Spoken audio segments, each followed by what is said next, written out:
de 2028. Voilà, professeur Patrick Onoya, nous allons prendre une deuxième question dans ce journal. Vous avez suivi avec nous, bien sûr, le samedi dernier, la cérémonie d'investiture du chef de l'État pour un second mandat. Dans son discours, le chef de l'État a présenté 6 engagements, notamment améliorer le pouvoir d'achat du peuple congolais et aussi donner de l'emploi. Est-ce que c'est réaliste, cette ambition du chef de l'État pour son second mandat ? Je pense que c'est une question tout à fait réaliste dans la mesure où les bonnes orientations sont prises.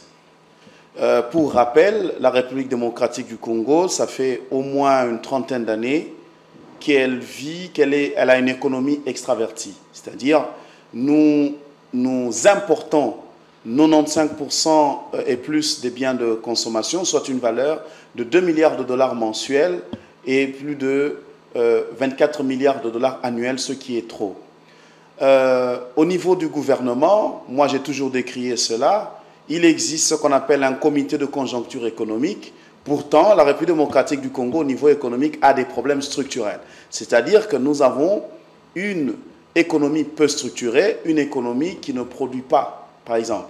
Pour maîtriser le pouvoir d'achat, n'est-ce pas, pour créer des emplois, le tout est lié, il faut respecter, n'est-ce pas, les principes économiques qui commencent par la production. Donc, il faudra que le chef de l'État, avec son gouvernement, puisse militer pour la reconstruction du tissu économique. À ce niveau-là, nous avons publié un article l'année passée qui est le modèle de croissance basé sur la création des effets de levier.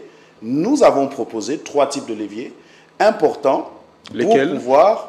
Et le premier levier, c'est la financiarisation de l'économie. La financiarisation de l'économie veut dire qu'il est important de pouvoir recourir davantage au marché financier, n'est-ce pas, pour créer davantage de finances dans l'économie, s'intéresser à la finance internationale. Deuxièmement, nous parlions de la reconstruction du tissu économique, donc l'industrie locale. On ne peut développer ce pays sans développer la production locale.